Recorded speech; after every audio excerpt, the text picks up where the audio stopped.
இன்னைக்கு பீட்சா பன் வீட்லயே எப்படி பண்றதுன்னு பாப்போமா? இப்போ நான் 3 டேபிள் ஸ்பூன் அளவு வெண்ணெய் எடுத்திருக்கேன். இந்த வெண்ணெயை வந்து மிதமான சூட்ல உருக்க போறேன். இப்போ வந்து வெண்ணெய் நல்லா உருகிடுச்சு. நான் வந்து ஆஃப் பண்ணிடுறேன். ஆஃப் பண்ணிட்டு இதோட 1/2 டம்ளர் பால், இது காய்ச்சின பாலாவும் இருக்கலாம் இல்ல காய்ச்சாத பாலாவும் இருக்கலாம். ரூம் டெம்பரேச்சர்ல இருக்கணும் அந்த பால். அதை ஊத்திடுங்க. இதை ஊட்டினோடனே இந்த கலவை நல்லா வெது வெதுன்னு வந்துடும். இப்போ இதோட நான் 1 டேபிள் ஸ்பூன் அளவு சர்க்கரை ஆட் பண்றேன். நாட்டு சர்க்கரை, வெல்லம் எது வேணா சேர்த்துக்கலாம். இல்ல உங்களுக்கு கூட இனிப்பு பிடிக்கும்னாலும் இன்னும் 2 ஸ்பூன் சேர்த்துக்கலாம். ஒரு சிட்டிக்கு உப்பு போடுறேன். இப்போ இந்த கலவை நல்லா வெது வெதுன்னு இருக்கு பாருங்க. இப்போ இதோட நான் 2 டீஸ்பூன் அளவுக்கு இன்ஸ்டன்ட் ஈஸ்ட் இதை நான் சேர்க்கிறேன். இப்போ இதை நல்லா கலந்து கொடுக்கலாம். ஒரு 5 நிமிஷத்துல இந்த ஈஸ்ட் வந்து வேலை பார்க்க ஆரம்பிச்சிடும். இப்போ பாருங்க மேலெல்லாம் நல்லா நுரைச்சி வந்திருக்கு. இப்போ இதோட நம்ம மாவு ஆட் பண்ணலாம். நான் 1/2 கப்பு மைதா மாவு அளந்து வச்சிருக்கேன். இப்போ இதோட ஆட் பண்ணிக்கலாம். உங்களுக்கு மைதா மாவு சேர்க்க விருப்பம் இல்லைன்னா நீங்கள் வந்து கோதுமை மாவு கூட சேர்த்துக்கலாம். கொஞ்சம் சாஃப்ட்னஸ் கம்மியாக இருக்கும். கோதுமை மாவும் நல்லாவே வரும். இதை இப்போ நல்லா கலந்து விட்டுக்கலாம். அந்த மாவு உங்களுக்கு இப்போ பார்க்க மாவு ரொம்ப தண்ணியாக இருக்கிற மாதிரி இருக்கும். கூட பால் விட்டுட்டோமோன்னு கூட தோணும். அந்த மாதிரி இல்லை. நம்ம வந்து செய்கிறப்ப இது வந்து கரெக்டாக இருக்கும். இந்த அளவு போட்டு மூடி வச்சிடுறேன். 1 மணி நேரத்துலேருந்து 1.5 மணி நேரத்தில் நல்லா உப்பி வந்துடும். இதை ஒரு தடவை நல்லா கலந்து விட்டுடுறேன்னா கலந்து விட்டுட்டு இப்போ 2வது தடவை ஒரு 1/2 மணி நேரம் இதை மூடி வைக்கலாம். ப்ரூஃபிங் முடிச்சுட்டு இப்போ 2வது ப்ரூஃபிங். இப்போ பாருங்க திரும்ப பழையபடி உப்பி வந்துடுச்சு. நல்லா 2-2.5 மடங்கு அளவு உப்பி வந்திருக்கு. இப்போ இந்த மாவை எடுத்து இதோட கொஞ்சம் மைதா மாவு கலந்து நம்ம நல்லா பிசைஞ்சுக்க போகிறோம். நீங்கள் பார்த்தீங்கன்னா முதல்ல தண்ணியாக இருந்த மாதிரி இருந்தது இல்லையா மாவு. இப்போ பாருங்க கொஞ்சம் கெட்டியாக இருக்கு. நான் கொஞ்சமாக மைதா மாவு தூவிக்கிறேன். ஒரு 2 டேபிள் ஸ்பூன்லேருந்து 1/4 கப் அளவுக்குள்ளர மைதா மாவு யூஸ் பண்ணலாம். இந்த அளவுக்கு அதுக்கு மேலே மைதா மாவு போடாதீங்க. பன் வந்து சாஃப்டாக வராது. அதுவே போதுமானது.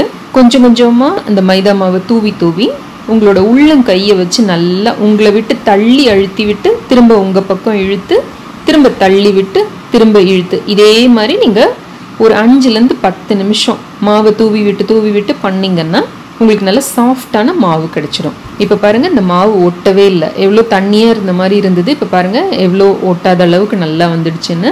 நான் ஒரு 3 டேபிள் ஸ்பூன் அளவு மைதா சேர்த்துருக்கேன். இப்போ நம்ம மாவு நல்லா ரெடி ஆயிடுச்சு. இதை வந்து உங்களுக்கு எந்த அளவில் பன் வேணுமோ அந்த அளவுக்கு நீங்கள் வந்து பண்ணலாம்.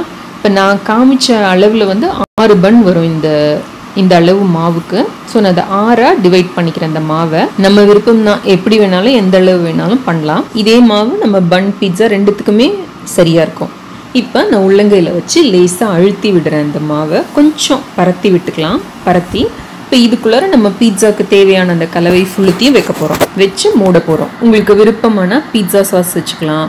இல்லை டொமேட்டோ கெச்சப், டொமேட்டோ சாஸ் எது வேணால் வச்சுக்கலாம். ஏதாவது ஒன்று நல்லா உள்ளே வந்து பரத்தி விட்டுடுங்க. பரத்தி விட்டுட்டு இதுக்கு மேலே நீல வாக்கில் கட் பண்ண வெங்காயம், கொடமிளகா, ஆலிவ்ஸ், ஹாலபினோ மிளகாய், அதுதான் பீட்சாக்கு காரம் கொடுக்கறது, அந்த வாசனையும் கொடுக்கறது, மொசரல்லா சீஸ். உங்களுக்கு வேணும்னா திருவின சீஸ் கூட வச்சுக்கலாம். கொஞ்சமாக இந்த இட்டாலியன் சீசனிங், பீட்சா சீசனிங்னு கடையில் கிடைக்கிது பார்த்தீங்களா, அது நல்லா சேர்த்து லேசாக முறுக்கி விட்டு அழுத்தி விட்டுடுங்க. அழுத்தி விட்டுட்டு 2 கையாலையும் நல்லா ஷேப் பண்ணிங்கன்னா இந்த பன் ஷேப் வருது பாருங்க. இப்போ நான் ஒரு டின்ல லேசாக வெண்ணெய் தடவி வச்சுருக்கேன். அதுக்குள்ளே வைக்கிறேன். நீங்கள் ட்ரேயில் வேணால் கூட வைக்கலாம். பட் லேசாக வெண்ணெய் தடவி வைங்க. இப்போ இதே மாதிரி பாக்கி இருக்கிற மாவையும் பண்ணிக்கலாம். இப்போ வச்சு ஒரு 10லேருந்து 15 நிமிஷம் இதை ஒரு ஈர துணி போட்டு மூடி வச்சுட்டோம்னா திரும்ப இன்னொரு தடவை நல்லா 2 மடங்காக உப்பி வரும். அது நான் அவனை வந்து 180 டிகிரி சென்டிகிரேடுக்கு ப்ரீ ஹீட் பண்ணுறேன். இப்போ பாருங்கள் இந்த பன் வந்து நல்லா உப்பி வந்துருச்சு. இப்போ இந்த பன் மேலே ஒரு நல்ல கோல்டன் கலர் வரதுக்காக நம்ம என்ன பண்ணுறோன்னா 1 டேபிள் ஸ்பூன் அளவு பால் எடுத்து அதில் ஒரு 1/4 டீஸ்பூன் அளவு சர்க்கரை போட்டு நல்லா கலந்துக்கலாம். ரொம்ப அழுத்தம் கொடுக்காம லேசாக அந்த பால் சர்க்கரை கலவை வந்து எல்லா இடத்துலையும் படுற மாதிரி தடவி கொடுங்க. இப்போ நம்ம அவனில் வைக்கலாம். 12 நிமிஷம் 180 டிகிரி சென்டிகிரேடில் வைக்கிறேன்னா இப்போ பாருங்கள் பன் ரெடி ஆயிடுச்சு. இப்போ வெளியில் எடுத்த உடனே கொஞ்சமாக நெய்யோ இல்லை வெண்ணெயோ மேலே இன்னொரு தடவை தடவி கொடுங்க. அந்த பன் வந்து நல்லா சாஃப்டாக இருக்கிறதுக்காகவும் மேலே வந்து நல்ல ஒரு ஷைனிங்காக இருக்கிறதுக்காகவும் இதை தடவுறோம். நம்ம எல்லா பக்கமும் நல்லா தடவி கொடுங்க.